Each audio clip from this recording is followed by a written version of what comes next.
बांकीपुर भाजपा का पारंपरिक गढ़ रहा है और साल 1995 से यहां लगातार भाजपा की ही सरकार बनती आई है। पिछले चुनाव परिणाम को आंकड़ों में देखें तो नितिन नवीन को 63% से ज्यादा वोट मिले थे और उन्होंने अपने निकटतम प्रतिद्वंदी राजद की रेखा गुप्ता को 51,000 से ज्यादा वोटों से मात दी थी।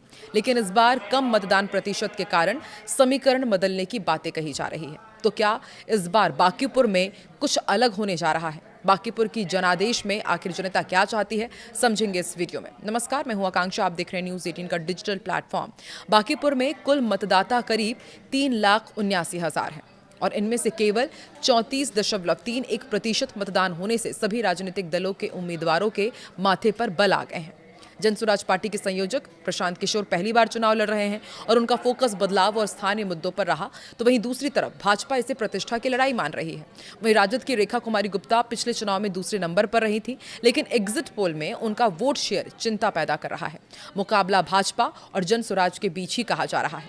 ऐसे में अगर जनसुराज जीत जाती है तो बिहार की राजनीति में नया अध्याय खुलेगा। वहीं अगर बीजेपी सीट पर अपनी बढ़त बरकरार रखती है तो ये भी एक नया इतिहास होगा।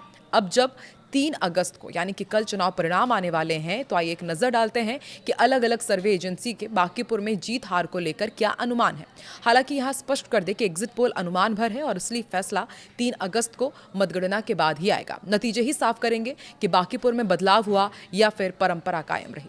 एजेंसियों के दरअसल इस बार चौंकाने वाले आंकड़े सामने आए हैं। बांकीपुर उपचुनाव के तुरंत बाद जारी हुए एग्जिट पोल के आंकड़ों में मुख्य मुकाबला भाजपा और जनसुराज के बीच ही सिमट गया है। पॉलिटिकल रिसर्च एजेंसी जनमत पोल्स के सर्वे के अनुसार पहली बार सीधे चुनावी मैदान में उतरे प्रशांत किशोर को बांकीपुर में 49 से 52% तक बम्पर वोट शेयर मिल सकता है।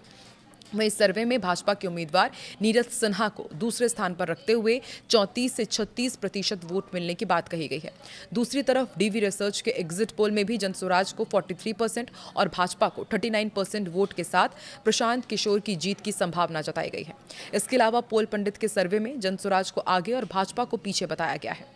एक नजर अलग अलग एजेंसियों के आंकड़ों पर भी अब डालते हैं। रुद्र रिसर्च एजेंसी ने जनसुराज के प्रशांत किशोर को 50% वोट शेयर दिया है। वहीं भाजपा के नीरज कुमार सिन्हा 36% और राजद की रेखा कुमारी गुप्ता को सिर्फ 10% दिया है। अन्य उम्मीदवारों को 4% वोट शेयर दिए गए हैं। इसमें प्रशांत किशोर की साफ जीत की संभावना ज्यादा बताई गई है और भाजपा और राजद की हार का अनुमान है। अब डीवी रिसर्च की भी बात करते हैं। इसने भी प्रशांत किशोर को 43%, नीरज कुमार सिन्हा को 39% और रेखा कुमारी गुप्ता को 15% वोट शेयर दिया है। अन्य को 3% वोट मिलने का अनुमान है। साफ है कि यहां भी मुकाबला कड़ा है, लेकिन प्रशांत किशोर थोड़ी बढ़त के साथ जीत की संभावना रखते हैं। भाजपा करीब है लेकिन थोड़ी पीछे दिख जरूर रही है, जबकि राजद तीसरे स्थान पर रहने का अनुमान है। और पोल पंडित ने जनसुराज को 50 से 54%, भाजपा को 38 से 42% और राजद को सिर्फ 5% वोट शेयर दिए हैं। अन्य को 3% दिया गया है। इसमें प्रशांत किशोर की मजबूत जीत की संभावना दिखती है। भाजपा दूसरी जगह और राजद काफी पीछे रहने का अनुमान है। वहीं जनमत पोल के अनुसार प्रशांत किशोर को 49 से 52%, नीरज कुमार सिन्हा को 34 से 36% और रेखा कुमारी गुप्ता को 9 से 10% वोट मिल रहे हैं। यहां भी प्रशांत किशोर की निर्णायक जीत की संभावना जताई जा रही है। भाजपा और राजद दोनों ही हार का अनुमान है। रिंग साइड रिसर्च में प्रशांत किशोर को 40 से 45%, नीरज कुमार सिन्हा को 38 से 43% और रेखा कुमारी गुप्ता को 8 से 13% वोट शेयर दिखाया गया है। अन्य को 1 से 6% मिलने का अनुमान है। साफ है कि यहाँ पर सबसे ज्यादा कड़ा मुकाबला है। यहाँ प्रशांत किशोर की मामूली बढ़त के साथ जीत की संभावना है, लेकिन भाजपा भी करीब है और राजद तीसरे नंबर पर रह सकती है। सभी एग्जिट पोल को मिलाकर औसत निकालने पर प्रशांत किशोर को करीब 47%, राजद को 11% और बाकी को कम हिस्सा मिलने का अनुमान है। हालांकि बीते दिनों वोट वाइब का सर्वे कई जगह चर्चा में रहा। इसमें भाजपा को आगे दिखाया गया और करीब 44.9% और जनसुराज को पीछे करीब 34% वोट शेयर बताया गया था। लेकिन ज्यादातर रिपोर्ट्स में इसे ओपिनियन पोल यानी कि मतदान से पहले या दौरान का सर्वे कहा गया है, ना कि मतदान खत्म होने के बाद का एग्जिट पोल। कुल मिलाकर ज्यादातर सर्वे जनसुराज की जीत और भाजपा राजद की हार की ओर इशारा कर रहे हैं। हालांकि कम मतदान प्रतिशत ने समीकरण को और इंटरेस्टिंग बता दिया है, लेकिन यह अनुमान इसलिए बड़े महत्व के कहे जा रहे हैं क्योंकि बांकीपुर लंबे समय से भाजपा का गढ़ रहा है।